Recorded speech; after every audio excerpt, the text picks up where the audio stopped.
Rüşen Hanım, siz Amerika'da yaşaysınız ama Amerika'da yaşayan bilen dünyanın hem yeri yürüyorsunuz. Amerika'dan çıkarak başka yerlerde. Diğerine giderek dünya rehberleri bilen, siyasetçiler bilen, aktivistler bilen, her tabi insanlar bilen görüşüyorsunuz. Biraz kiriş kısmını ben de ettim. Dünyanın siyasi nimisi özgürlük getirdi, siyasi özgürlük getirdi, jeopolitik nimisi özgürlük getirdi. Bizge paylık olan tarafların var, paydasız buluvatkan taraflarını mı his kıvatımız, körüvatımız.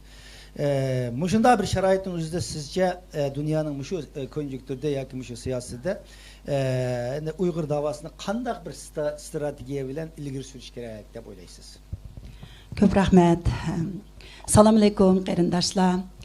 Bugünkidek muşundaq bir nayda ahmiyetlik bir sorunda sizler bilen bir yerde bir sorunda bulab sizlerge bir sözleş fürseti boğunuğa köp minnetdarman. Men merhum dadam Abbas Burhan'dan 13 yaş vaqtimda, o'tir maktabda o'qiyotgan vaqtlarimda Üç Efendi'nin hikayelerini anlagan. Mesut Sabri Bey ko'zini bo'lsa bir askeri bilimlarga ega bo'lgan qo'mondan deydi. Muhammed Emin Bug'ra Efendimni bo'lsa dinniy bir o'lima ve bir ziyoli bir tarixchi deb tanishtirdigan. Endi İsa Yusuf Alptekin Çoğundadığımızda bulsa bir diplomat, siyasiyon deydigan. Hem bana şu vaktidan tatip, şu üç tarafının birleşip durup uzun yıl inkılap kıgalıqını, Şarkı Türkistan'ın azatlığı, halkımızın hürlüğü için bir ömrünü bəgəlligini sözləb berdigan. Bugün günge kelgen vaktimizde biz intayın bir hal kılgıç, muyum bir şaraiti turuvattımız. Vatanda bo'lsa xalqimizning irqiy qirg'inchilik ahvoli texi tugun yo'q. Nihoyatda jiddiy holda davom qilyotidi. Chet ellarda bo'lsa, mayli Amerikada bo'lsin, Yevropada bo'lsin, ko'p narsalar o'zgarib ketib bordi.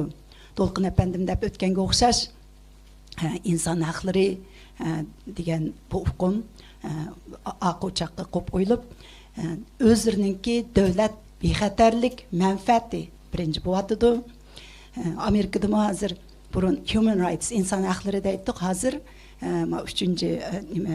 ikinci Trump hükümeti bilen bu toğma hak yani akalli tabi hukuk ötüvatıdım.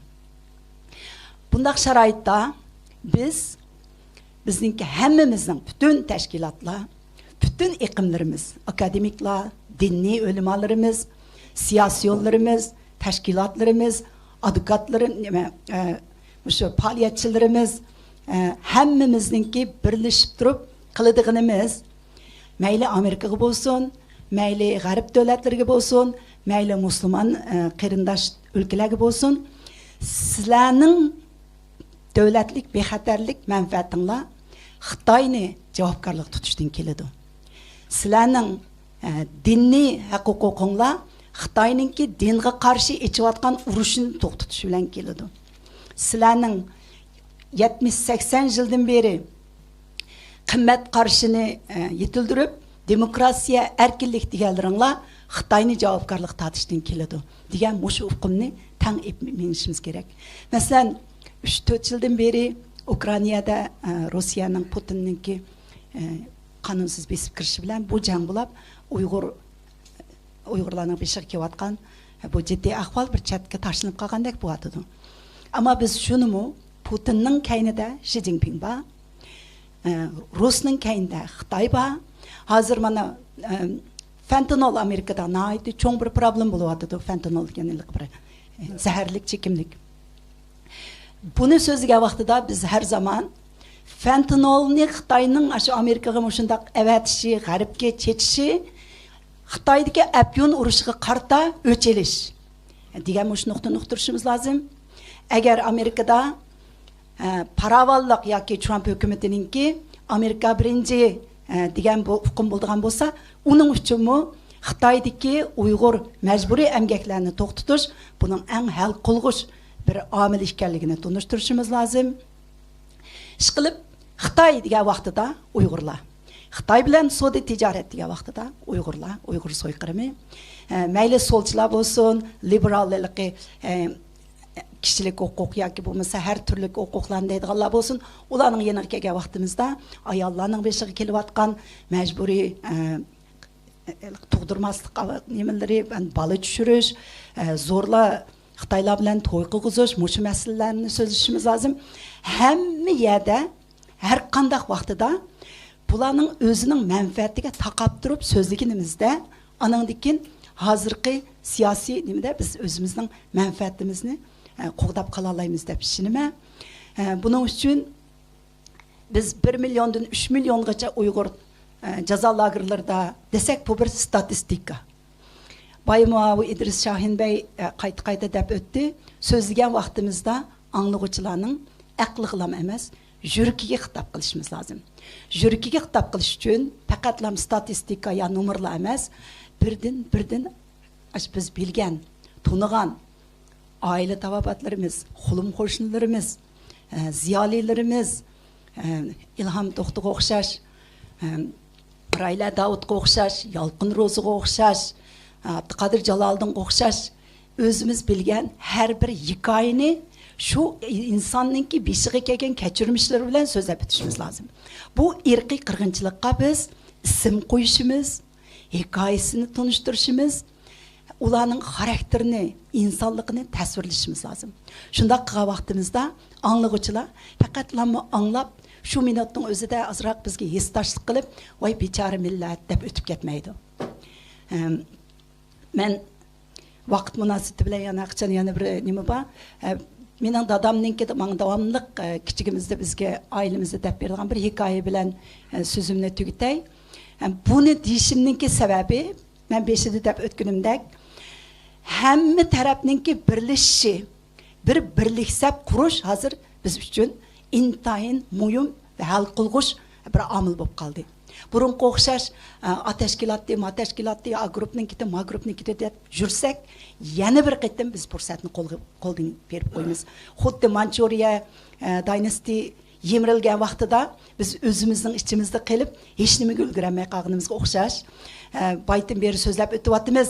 33-yili, 44-yili davlatlarimiz qurilgan vaqtida millionlagan shahidlarni bergan vaqtimizda, qon to'kkan vaqtlarimizda yanala bizning hamma tarafning birlashib turib, birliksab qurib, birlikda inqilob qilolmaganligimiz sababidan mana bugun biz nayt echinishlik ahvollarda turyapmiz.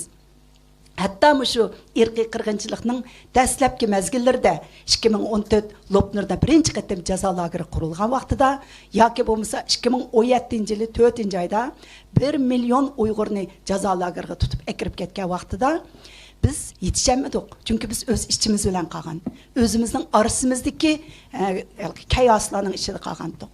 Tashkilotlar ara yoki bo'lmasa kishilar ara shunday ushaq-tushak jangchilarning orasida qolgandik. Shuning uchun Xitoy nima ish qilyapti? Qatirabga ketib bordi, to'g'ri faraz qilolmadik. Bugungi kunga kelgan vaqtida mana o'tgan hafta Dolqin Iso apandim berib qatnashib keldi. Amerikada Washingtonda 20 tashkilot birlashgan holda, buning ichida 13 Uyg'ur tashkiloti birlashgan holda 3-4 kun birlikda faoliyat qildik. Endi men bayqi dadamning hikoyasi bilan tugatay, gapim chechilib ketdi. Kichigimizda dadam davomli bizga bunday bir narsani deb bizga dars berdigan. Bir buvayninki 10 balasi bor ekan. Qiz o'g'il bo'lib 10 balasi bor ekan. Shundan bu buvayninki hayoti yeshi cho'ng bo'lib, salomatligi ojizligi vaqtida bolalarga deb 20 tal chirq akagizdi ekan. Akagizib dastlabda 10 talni hamma bolalarga, qiz o'g'il hammasiga bir taldan berib, "Ma chiviqni o'shtinglar" deydi ekan. Nayt asallar hammasi o'shtib, 10 dona chiviqni o'shtib tashlab berdi ekan. Ikkinchi qatim 10 dona chiviqni birlashtirib, to'p qilib tutib turib, har bir bolasiga birdan berdi ekan. Na qizi, na o'g'li hech kim uni sundira olmaydi ekan. Demak, biz birlashgan vaqtimizda diniy iqim, ziyolilar iqimi, siyosiy tashkilotlarimiz, da'vogarlarimiz hammamiz birlikka kelib, birliksab qurib, birlikda harakat qilgan vaqtimizda har qanday kuchga kuchimiz yetadi. Rahmat. Rahmat.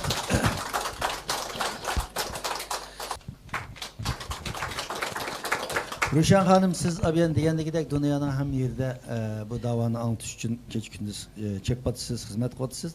Bunun bedeli meğer yalnız yolda, aeroplanda meniş emez. Davamlıq bu fəaliyyətin xalla Xitayının hər türlük biz qançalik güclənsə Xitayının hücumu şunçuk güclüdür.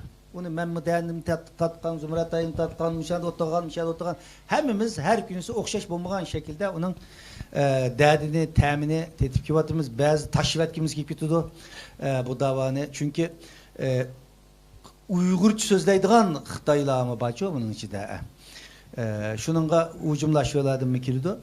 Hem şunda bir vakti bunun hem de hazır dünyada keyinki vaxtlarda bunun derdimiz yıllardan davetimiz devletler dikkat kılmagan ama bu çıgıralıktan bastır siyaseti de hazır devletlerin dikkat tatkan bir meslek aylandı. Hem siz mi şunun en ziyan geçirgen birisi? Yakında kitabınız çıktı ki bir kitabınız tıkıp Amazon'a çıkıp boğuca okşaştın ikisi bazağı senin onun kendisini kılıp hata yangan okşaş paralı şekilde bu mu şunun birisi? Nemede Bosna Hersek'te kurultay açtık. Xitay kılmagan eskiliği kalmadı. Anın dinkin iadette ölüm cezası bilen sizden menin ablikimden Ömer Kanat'ın resmini çıkıp eşsiz biz ölüm cezası hüküm kıldı. Evet, muşunda bir şaraitinin üzerinde hem de bunun milli davayımız kanda bir zararları bulavatıdı. Bu doktorda siz nemeden demekçi? Rahmet. Bir yığızlam cevap versem, özüm təvəla bu ucumlarını, bu türdeki təhdidlerini biz şərəf medal deb qabul qılımız, qılıvatqan xizmətlərimizdən önümü deyimiz. Ama hem de sel təfsilirak cevap versem, hakikaten bu yakınki yıllardan beri bu davamlıq battı aslında. Qarısınızda şu 20-30 yılının yağı Xitay təşkilatlarımızga hücum qılıvatıdı. Mesela siz özünüz mü şunun bir qurbanı buldunuz? Nemege Kızıl Interpol'un nemesiga ba'di isminiz muşlar hemisi şu Xitayning transnational repression yaki çegra halkıgan bastırışı, cinayetleri. Hem de bu ne? Biz meyli Amerika'da bolsun, meyli Kanada, Avustralya yaki bu garip devletlerde bolsun, her bir devletnin ki law enforcement, kanuni ve icra kılıcı organlarının yardımı bilen biz bu Xitayning ki devlet halkıgan bastırışlam emez, Xitayning devlet tarafından teşkilligen cinayi kılmışı dep qabul qilishimiz lazım. Çünkü ben bir Amerika vatandaşı, sizler bolsanlar German vatandaşı, Abdurrahman Türkiye vatandaşı, hemimiz özümüz yaşavatkan devletinin kanuni nizamları içinde biz normal hayatımızı yaşavatımız. Bırak bizning şu devletinin grajdanı bulup yaşımızga Xitay bir devlet bulu süptü bilen bizdeki hak hukukımızga taqlid taruz qılıvatıdı. Diginingizga o'xshash hozir texnikaning taraqqiy qilishi bilan digital forumlarda bo'lsin, raqamlik nimalarda har turli ijtimoiy taratqularda bo'lsin. Masalan biz hozir Twitterga bir xabar chiqarsak yo bo'lmasa bir narsa e'lon qilmoqchi bo'lsak, cho'qim uning komment nimasini taqab qo'yishga majbur bo'lyapmiz. Chunki unda qilmasak uning tegini yuzlarcha hujumlar har xil narsalarni bilan to'shqizib yetadi. O'tganda biz Abdulhakim Midris ikkimiz Kosta-Rikaga borgandik bir ayning oldida. Berib film qo'yildi. Hadamni izlayman degan buning bilan oxirida savol javob bo'lib, nayt yaxshi bir program qilib, 2 kun program qilib qaytib kelsak, Xitoyning Kosta-Rikadagi bosh elchixonasi elchixonaning shu Facebook akkauntidan rasmiy o'zlarining shu ish qog'ozining ustida bizga qarshi 2 varaq bayonot beribdi. Bu mushundaq narsalar hamda bizning qilayotgan normal haq huquqimizga daxli taruz qilyapti. Deganingizga o'xshash mana bu kitob o'tganda mishada biz echilishini qilgan bir dona kitob yozsam, hozir 2 dona kitob bor. Birisi bu. Ikkili kitobningki ismi bor, jismi bor, yozgan adimi bor. Buningki birdan bir maqsadi Xitoyning qanchalik haqiqatdan qo'rqib, bizningki haqiqiy ahvolni deyishimizdan qo'rqib, shu qadar odam va energiya sarf qilib 2 dona kitob yozib chiqib e'lon qildi. Bu nim deganlik endi. Mushundan o'ylasak bo'ldida bizni qanchalik jiddiy qilyapti. Yaxshi. kılıvatkan hizmetimizin önemi. Şunun için bunun bilen biz boşup kalsak bulmaydı.